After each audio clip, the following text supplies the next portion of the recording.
नमस्कार, स्वागत है आपका। एमबी नेटवर्क देख रहे हैं आप और मैं हूं आपके साथ लता। लोकसभा चुनाव 2024 की वोटिंग की प्रक्रिया शुरू हो गई है। इस बार लोकसभा चुनाव 7 चरणों में पूरा कराया जा रहा है। वोटिंग को लेकर मतदाताओं में भारी उत्साह देखने को मिल रहा है। बड़ी संख्या में मतदाता अपने अपने मतों का इस्तेमाल करने के लिए घर से निकल रहे हैं। प्रशासन की ओर से निष्पक्ष और शांतिपूर्ण चुनाव को लेकर चाक चौबंद इंतजाम भी किए गए हैं। सुरक्षा की पुख्ता व्यवस्था की गई है। यूपी के 8 लोकसभा सीटों पर पहले चरण के तहत मतदान हो रहा है। इनमें बिजनौर, मुरादाबाद, कैराना, मुजफ्फरनगर, नगीना, सहारनपुर, रामपुर और पीलीभीत लोकसभा क्षेत्र शामिल हैं।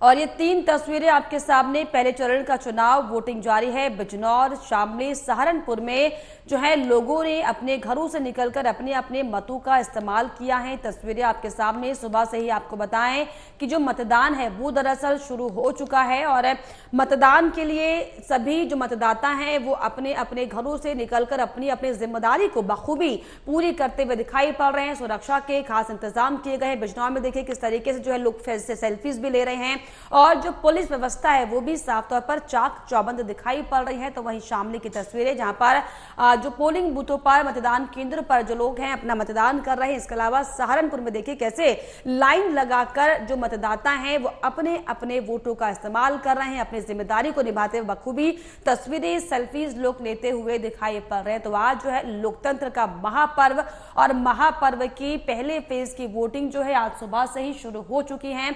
सुबह से ही जो मतदाता हैं वो अपने अपने मतों का इस्तेमाल कर रहे हैं। आपको बता दें सबसे बड़े सूबे उत्तर प्रदेश की 8 लोकसभा सीटों पर भी आज जो है मतदान शुरू हो चुका है, जिसमें बिजनौर, मुरादाबाद, कैराना, मुजफ्फरनगर, नगीना, सहारनपुर कई सीट हैं। पहले चरण के दिग्गज नागपुर में नितिन गडकरी, पहले चरण के जो दिग्गज हैं उधमपुर में जितेंद्र सिंह, लाल सिंह, बीकानेर में अर्जुन राम मेघवाल वर्सेस गोविंद राम मेघवाल की लड़ाई है। अलवर में भूपेंद्र यादव वर्सेस ललित यादव की लड़ाई है। तो ये पहले चरण के वो दिग्गज जिन पर जो है आज जिनके चेहरे पर मतदान हो रहा है, जिनकी किस्मत का फैसला ईवीएम में कैद होने जा रहा है। तो ये तमाम जो चेहरे आपको दिखाई पड़ रहे हैं आपकी टीवी स्क्रीन पर ग्राफिक्स के जरिए, दरअसल ये 2 वो दिग्गज जिनके आपस में मैदान में जो है राजनीतिक जंग छिड़ी हुई है। लेकिन आज जनता किसका साथ देगी?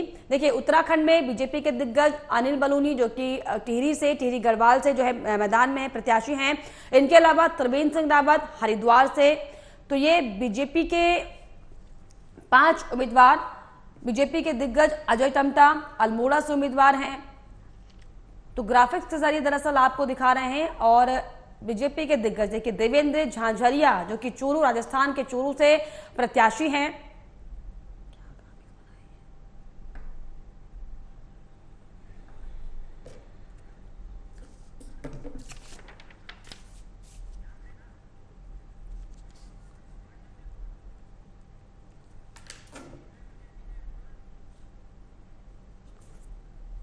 तो आपको बताएं कि लोकतंत्र की पर्व की जो है वो शुरुआत हो चुकी है और ऐसे में सुबह से ही सभी दिग्गजों की जो किस्मत है वो हालांकि ईवीएम में कैद हो रही है और इसी पर हम चर्चा करेंगे। मेरे साथ 2 खास मेहमान जुड़ रहे हैं। मेरे साथ बीजेपी नेता जुड़ रहे हैं जो कि अतुल गहलोत जी, आपका मैं स्वागत करना चाहूंगी। इनके अलावा साजिद रजा खान मेरे साथ जुड़ रहे हैं, सपा के प्रवक्ता हैं।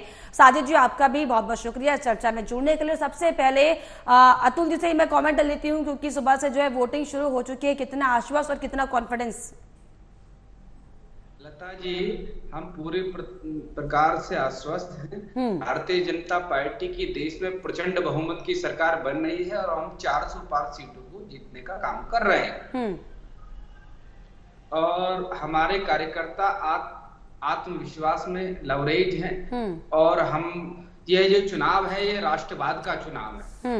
और मैं आपको अवगत करा देना चाहता हूँ लता जी, हम 400 सीट पार देश में सरकार बना रहे हैं। अगली बार मोदी सरकार बनने वाली है। चलिए 400 पार जो है सीटें आपकी आ रही है। साजिद जी क्या कमेंट कीजिएगा इसमें? 400 पार तो बीजेपी की आ रही है, फिर आपके पास कितनी बची? सुबह से उत्साह है कि नहीं मन में? मतदाताओं में काफी उत्साह है। समाजवादी पार्टी और इंडिया गठबंधन के पक्ष में मतदान कर रहे हैं। हाँ। और 400 पार देखें या 500 पार देखें, फार देखने के लिए किसी को मनाही नहीं है। और भाजपा एनडीए सिर्फ जो है वो 175 से 190 के बीच में है, इससे ऊपर कहीं बढ़ती नजर नहीं आ रही है। और हो सकता है कि इससे कम सीटें हो, जैसे जैसे चुनाव आगे बढ़ता जाएगा वैसे वैसे भाजपा एनडीए गठबंधन की सीटें कम होती जाएंगी। इन्होंने दिया ही क्या है, इन्होंने देश की जनता को महंगाई दी है, जो कहते थे कि बहुत हुई महंगाई। और इसके बाद जो है सबसे ज्यादा अगर इन परेशान है तो इनकी सरकार में किसान और युवा परेशान है। किसान को की आय दुगनी का वायदा करके आए थे, लेकिन किसानों को बर्बाद कर दिया और उनकी आय भी दुगनी नहीं हुई। और किसानों की आय दुगनी करने के नाम पे अरबों रुपए का बजट बर्बाद किया गया। यहाँ IBRI एक बरेली में पड़ती है और उस बरेली में जो है वो बजट किसानों की आय दुगनी करने का प्रोजेक्ट पर मंथन चिंतन हुआ, तमाम वैज्ञानिक जुटे, लेकिन कहीं बेचारे किसान की आय दुगनी नहीं हुई। और उसे MSP की मांग करने पर उसे लाठी डंडे और रबर बुलेट खानी पड़ रही है। उसके रास्ते में वो अपनी मांगने आ रहा है तो उसके रास्ते में जो है वो कील और कांटे बिछाए जा रहे हैं और दोस्तों के लिए दड़ी बिछाई जा रही है। हिंदुस्तान साजिद जी, लेकिन ऐसा क्या हुआ कि अब तो आपके मुखिया भी जो है चुनावी मैदान में कूद पड़े, अखिलेश यादव भी पहली बार चुनाव लड़ रहे हैं। दोबारा अपना सवाल करिएगा। ऐसा क्या हो रहा है आपके राजनीतिक पूरे क्षेत्र में समाजवादी पार्टी के, क्योंकि जिस तरीके से हालांकि इंडिया गठबंधन के साथ मिलकर आप लोग चुनाव जरूर लड़ रहे हो, लेकिन अखिलेश यादव को मैदान में कूदने की जरूरत क्यों आन पड़ी? आपकी कुछ आवाज डिस्कनेक्ट हो रही है जो सुनाई नहीं आ रही। सुन पा रहे हैं आप मुझे? आपको मेरी आवाज मिल रही है साजिद? मैं आपको सुन पा रहा हूँ लेकिन बीच बीच में डिस्कनेक्ट होती है। चलिए मैं कोशिश करूंगी दोबारा से अपना सवाल दोहराऊं। अखिलेश यादव चुनावी मैदान में कूद रहे हैं, प्रतिक्रिया आपकी? नहीं, वो राष्ट्रीय समाजवादी पार्टी के राष्ट्रीय अध्यक्ष तो चुनाव लड़ते हुए हैं, इससे पहले भी चुनाव लड़े हैं। पिछली बार 2019 में आजमगढ़ से चुनाव लड़े थे और चुनाव जीतकर सांसद बने थे। इसके बाद 2022 में मैनपुरी की सीट है करहल और उससे चुनाव लड़े और फिर सांसद बने थे। यानी कि जिन 8 सीटों पे आज चुनाव लड़ेंगे और फिर लंबे अंतर से जीतकर। और जिन 8 सीटों पर साजिद जी चुनाव यूपी की आज होना है, कितनी सीटें दिख रही है आपको अपने पास? चलिए आपकी आवाज दुरुस्त। इंडिया गठबंधन 80 की 80 सीटें जीत रहा है यूपी में और इसी से भाजपा बेचैन और घबराई हुई। और इंडिया गठबंधन का चुनाव जो है वो देश की जनता लड़ा रही है और ये इस बार भाजपा बनाम देश की जनता चुनाव। भाजपा बनाम देश की जनता ये चुनाव है। अतुल जी मुस्कुरा रहे हैं। अतुल जी, क्या कॉन्फिडेंस से थोड़ी घबराहट होती है क्या समाजवादी पार्टी के कि 80 की 80 सीटें आ रही इंडिया गठबंधन के पास, तो कहीं ना कहीं तो बीजेपी की कोई कमी रही होगी जो 80 सीटें वहां जा रही है? मैं चाहता हूँ मेरे सपा के नेता से, जो हमारे मित्र हैं, कि जो इंडिया गठबंधन आपस में इतनी फूट हो, जो एक स्टेज पे आने से कतराते हो, कोई इधर चल रहा है कोई उधर चल रहा है, ये कैसे उत्तर प्रदेश में 80 सीट ले लेंगे, ये समझ नहीं आता। इनका जो उत्तर है उसको सुनकर हंसी और आती है। ये दो लड़कों की जो जोड़ी है ये उत्तर प्रदेश में फिर फेल होगी। और ये 80 सीट की बात कर रहे हैं, ये 2 सीट भी लेके बता दे उत्तर प्रदेश में तो हम मान जाएंगे इनको। और वो समाजवादी पार्टी बात करती है जो आतंकवादियों को साथ देती है। अफजल अंसारी जैसे को टिकट दिया, गुंडों मवालियों को इन्होंने आगे करने का काम किया उत्तर प्रदेश में, गुंडा राज फैलाने का काम किया। उत्तर प्रदेश ने 2017 में 93% आतंकी घटनाएं बढ़ी है। 10% आप पढ़िए तो प्रदेश ने 2017 में समाजवादी पार्टी को मुंह जवाब दिया, 2 लड़कों की जोड़ी को फेल करने का काम किया। अब मैं आपको अवगत करा देना चाहता हूं 2024 में भी इंडिया गठबंधन को फेल करने का काम, मुंहतोड़ जवाब देने का काम वोट की चोट से भारत की जनता करेगी। चलिए साजिद जी, इंडिया गठबंधन को मुंहतोड़ जवाब देने का काम जो है वो बीजेपी के नेता कर रहे हैं, तो आप एनडीए को कैसे जवाब देंगे? साजिद जी चलिए, अतुल जी आपके पास लौटेंगे, 2 ही मिनट बाद मेहमान है, आपको पूरा मौका मिलेगा। बिल्कुल बिल्कुल सर, सामने में जी लगाने का काम कर रहे हैं। हाँ अतुल जी आपको मौका मिलेगा। और साजिद जी मैं आपको बता मेरी देना आवाज मिल चाहता रही हूं है क्या? लता जी, बीजेपी 400 सीट पार हो रही है, इसकी एक घबराहट है। इसलिए वो कहावत है ना, खिसियानी बिल्ली खंबा नोचे, हाँ। इस प्रकार ये अतुल खिसिया जी, चुके अगर हैं। बीजेपी पूरा 400 पार विपक्ष कर रही है, पूरी इतना तरह आश्वस्त हताश अगर है, आप हैं, सुन निराश है। लीजिए अतुल जी, अगर इतने आश्वस्त आप हैं, इतना कॉन्फिडेंस बीजेपी के नेताओं में है, तो फिर क्यों जरूरत आन पड़ी जनता कि जो जवाब जो देने का एनडीए काम में है, कर जो रही है। घटक दलों को बढ़ाया गया, चाहे आरएलडी की बात कर लें, चाहे ओम प्रकाश राजभर की बात कर ले, क्यों ये छोटे छोटे दलों को अपने खेमे में लाने का काम बीजेपी ने किया? अगर आप इतने आश्वस्त हैं तो क्या जरूरत आन पड़ी? अतुल जी आपको मेरी आवाज मिल रही है?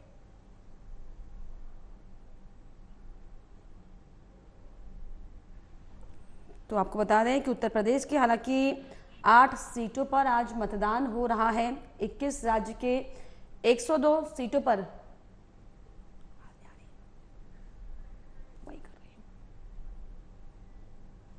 मतदान हो रहा है और सुबह से ही जो है अपनी अपनी बारी का इंतजार मतदाता लाइनों में लगकर कर रहे हैं। और लोकतंत्र का सबसे बड़ा महापर्व यह है और प्रधानमंत्री चुनने का मौका जनता को एक बार फिर से 5 साल बाद मिला है। ऐसे में हालांकि बीजेपी हो, चाहे कांग्रेस हो, चाहे समाजवादी पार्टी हो, चाहे अन्य दल हो, वो पूरी एड़ी चोटी का जोर लगाते हुए दिखाई पड़ रहे हैं कि इस बार जो है जनता को अपनी बातों से रिझाया जाए। लेकिन जनता किसके सर माथे जो है जीत का सेहरा सजाएगी, हालांकि ये आने वाले 4 जून को पता चलेगा। लेकिन आपको बता दें कि आज सबसे बड़ा दिन लोकतंत्र के महापर्व का, क्योंकि आज जो है 21 राज्य के 102 सीटों पर मतदान हो रहा है। तो लगातार मेरे साथ 2 मेहमान बने हुए हैं। अगर आप दोनों को मेरी आवाज पहुंच रही हो, अगर आप अतुल जी और साजिद जी आवाज मिल रही है आपको? अतुल जी आपको मेरी आवाज मिल रही है? अतुल जी आपको मेरी आवाज मिल रही है? जी, नेटवर्क इशू है मैम, दोबारा। अतुल जी, मैं आपसे ये सवाल पूछना चाहती हूँ कि आप पूरे आश्वस्त दिखाई पड़ रहे हैं, फुल कॉन्फिडेंस बीजेपी के नेताओं में दिखाई पड़ रहा है, लेकिन अगर आप इतने कॉन्फिडेंस हैं तो फिर क्यों आपको छोटे छोटे दलों को उत्तर प्रदेश में चाहे कहीं, चाहे यहाँ पर अन्य राज्यों में कहीं तोड़ना पड़ा? आरएलडी को देख लीजिए, कैसे आप लोग ने जाट लैंड को इम्प्रेस करने के लिए जयंत चौधरी को अपने खेमे में कर लिया, जिसको आप पानी पी पी के पहले गालियां देते थे, ओम प्रकाश राजभर जिसे आप थाली का बैंगन बोलते थे।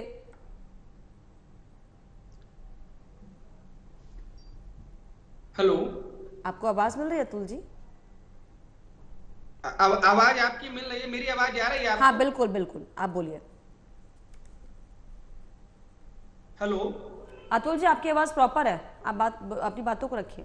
जी जी मैम, देखो राष्ट्रवाद के साथ जो भी आना चाहेगा, जो राष्ट्रवाद के साथ आना चाहेगा, हम उसका भारतीय जनता पार्टी एनडीए परिवार में स्वागत करते हैं। इसमें कोई हताशा निराशा का कोई विषय ही नहीं है। जो राष्ट्रवाद भारत के साथ है, जो राष्ट्रवाद के साथ है, उसका हमारे परिवार में स्वागत है।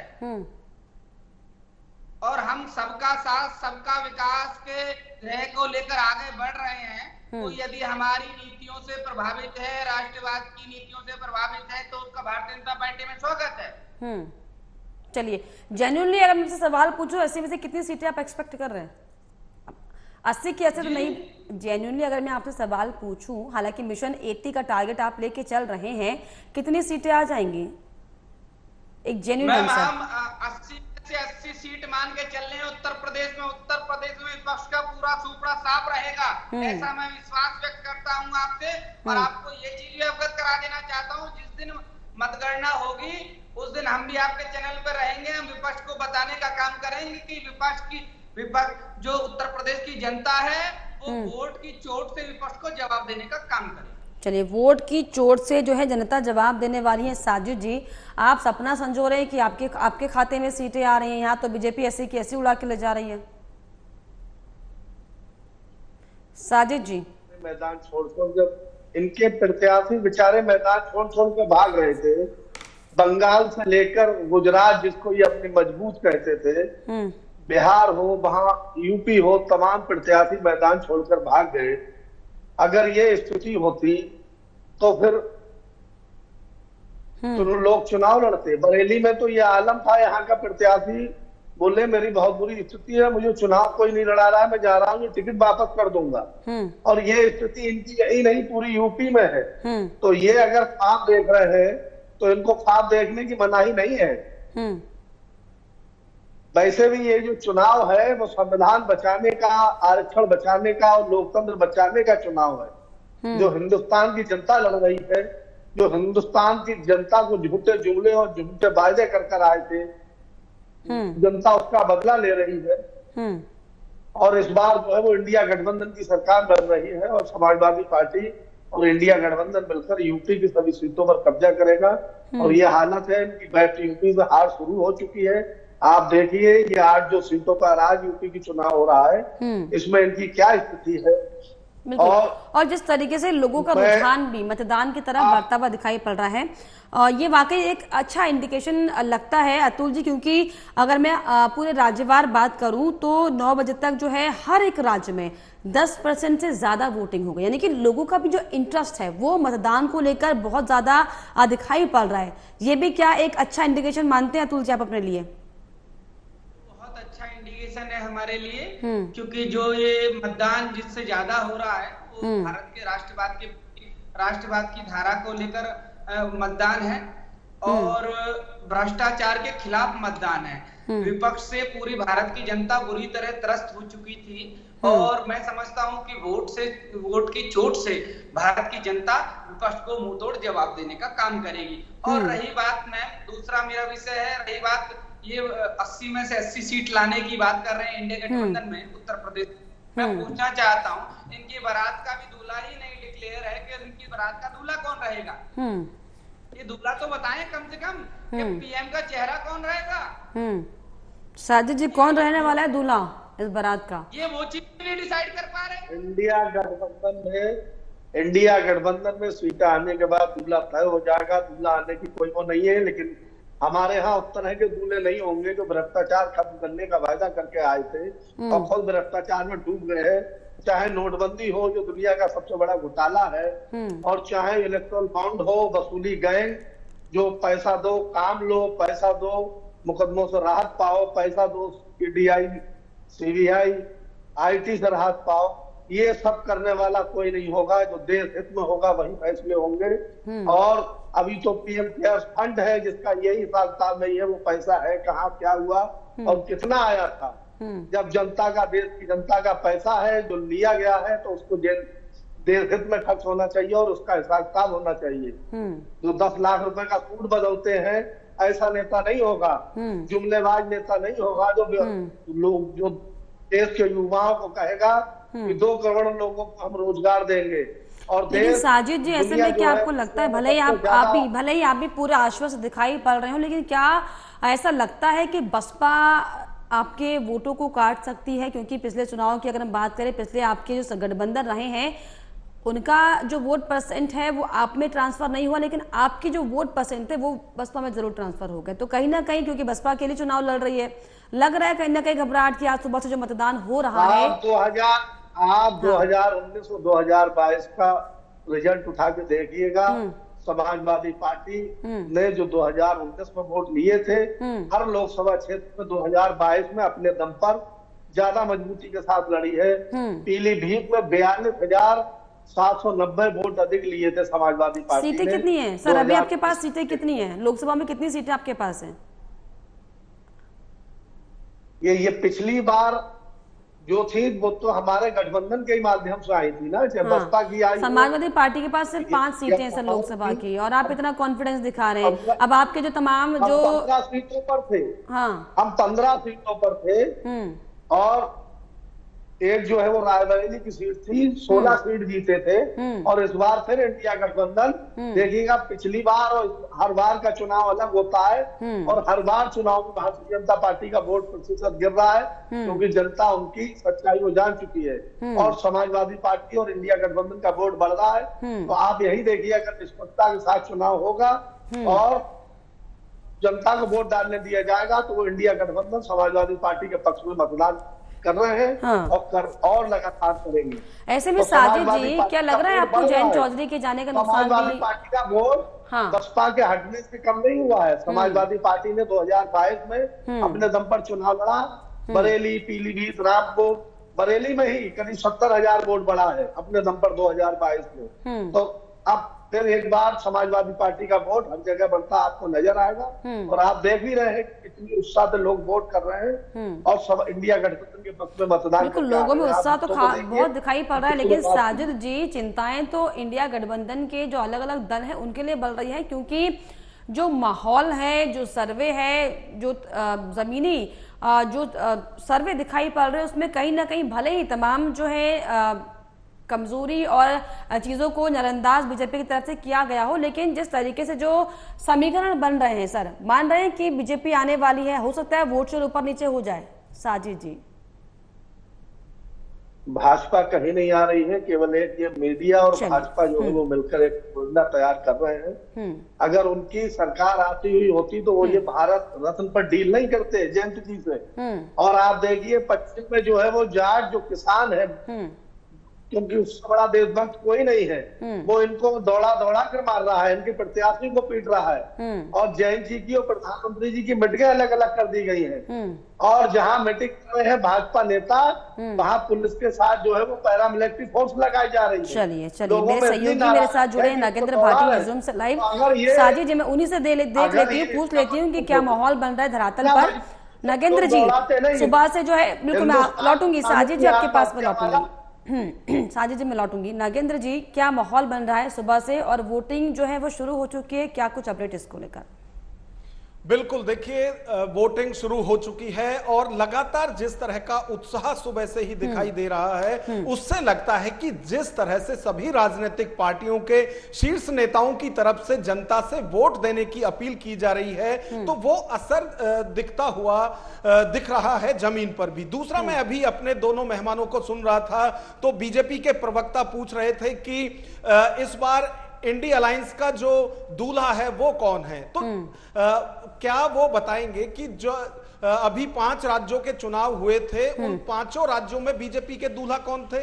खुद तो इन्होंने बिना दूल्हे की बारातें वहां पे की थी। तो जब ये खुद कहीं चेहरा नहीं दिखाते हैं या बताते हैं, उस वक्त अपनी उसे रणनीति बताते हैं, लेकिन जहां चेहरा होता है वहां दूसरे से ये विपक्षियों से उनका चेहरा पूछते हैं, उन्हें बिना बारात का बिना दूल्हे की बारात बताते हैं। दूसरा, अभी दोनों प्रत्याशियों की तरफ से उत्तर प्रदेश के लिए दावे किए जा रहे हैं कि 80-80 सीटें उन्हें ही मिल रही है। खैर, ये तो तारीख अपने आप बताएगी कि किसको कितनी सीटें मिल रही हैं, लेकिन आज 80 में से 8 सीटों पर चुनाव हो रहा है उत्तर प्रदेश के अंदर। कोई एक सीट कोई भी कंफर्म बता दे कि किस सीट से उनका प्रत्याशी 100% जीत रहा है, तो किसी के लिए भी बहुत आसान नहीं है। 80 छोड़िए, पहले इन 8 की भी यदि बात करें तो किसी के लिए भी आसान नहीं है। और अतुल जी से इसका जवाब हाँ ले लेती हूँ। अतुल जी, आप इसका जवाब भी दे दीजिए कि इन 8 सीटों में क्या लग रहा है कि किस पर आप आश्वस्त है कि ये सीट आपके खेमे में आ रही है? बिजनौर, मुरादाबाद, कराना, मुजफ्फरनगर,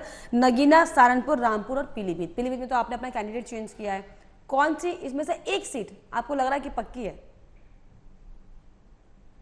हमारी सारी 8 की 8 सीट पक्की हैं और जिस दिन नतीजे खुलेंगे आपको भी स्पष्ट हो जाएगा कि जनता ने अपना आशीर्वाद भारतीय जनता पार्टी को पश्चिम उत्तर प्रदेश में दिया है। और जो मैं 8 जो सीटों की बात कर रहे हैं, जिन पे 8 चुनाव है, आज चुनाव है 8 सीटों पर, वो 8 की 8 भारतीय जनता पार्टी जीत रही है। हम पूरी तरह से आश्वस्त हैं। नागेंद्र जी, जिस तरीके से अतुल गहलोत ये कह रहे हैं कि 8 की 8 सीटें में आश्वस्त है, हालांकि कई ऐसी सीटें हैं जो अभी बीजेपी के पास नहीं है, ऐसे में इन 8 सीटों का अगर हम समीकरण देखें तो क्या लगता है जो आज इन सीटों पर चुनाव हो रहा है उत्तर प्रदेश में, हालांकि बीजेपी भी दम भर रही है और इंडिया गठबंधन भी दम भर रहा है? देखिए, ये लोकतांत्रिक प्रक्रिया है और लोकतंत्र में हर किसी को अधिकार है कि वो अपने अपने तरीके से चुनाव को देखे। आप देखिए कि जो इंडिया अलायंस के प्रवक्ता हैं उनकी तरफ से भी कहा जा रहा है कि पहले चरण की 8 सीट और उत्तर प्रदेश की सभी 80 सीट जो हैं वो उनके पास जा रही हैं। उसी तरह से जो बीजेपी के प्रवक्ता हैं वो भी क्लीन स्वीप का दावा कर रहे हैं। तो ये लोकतंत्र है और यहां अपने अपने दावे किए जाते हैं और चुनाव से पहले या चुनाव की तारीख के दिन कोई भी ये क्यों कहेगा कि भाई वहां किसी भी एक सीट पर उनके पेच फंस रहे हैं। वो हर जगह यही कहेंगे कि वो हर जगह चुनाव जीत रहे हैं। लेकिन आप देखिए कि अभी जो उत्तर प्रदेश की 8 सीटें हैं, हर जगह कहीं जो हवा तो इस बार किसी के लिए नहीं कह सकते कि एक तरफा इन 8 सीटों पर हवा या माहौल किसी के लिए बन रहा है, लेकिन चुनाव जरूर इस बार बन रहा है। और किसी के लिए भी ये कह देना कि वहां वो 100% जीत रहे हैं, ये सिर्फ आप कहिए कि जुमलेबाजी की तरह होगा। लेकिन दावे हैं, दावे हर किसी को करने चाहिए जिससे कि कार्यकर्ताओं का मनोबल भी बढ़ता है। और क्योंकि चुनाव इस बार बेहद दिलचस्प है, ऐसे में वाकई देखने वाली बात होगी कि 4 जून को जो है किसके सर माथे जनता जो है जीत का सारा सजाती है। फिलहाल बहुत शुक्रिया नागेंद्र आपका तमाम जानकारियों के लिए, और अतुल जी आपका भी बहुत शुक्रिया इस चर्चा में जुड़ने के लिए। साजिद जी बहुत शुक्रिया समय देने के लिए, हमसे अपनी बातों को साझा करने के लिए। और इसी के साथ इस बुलेटिन में फिलहाल इतना ही। देश और दुनिया की तमाम खबरों के लिए आप देखते रहिए एमबी नेटवर्क। नमस्कार।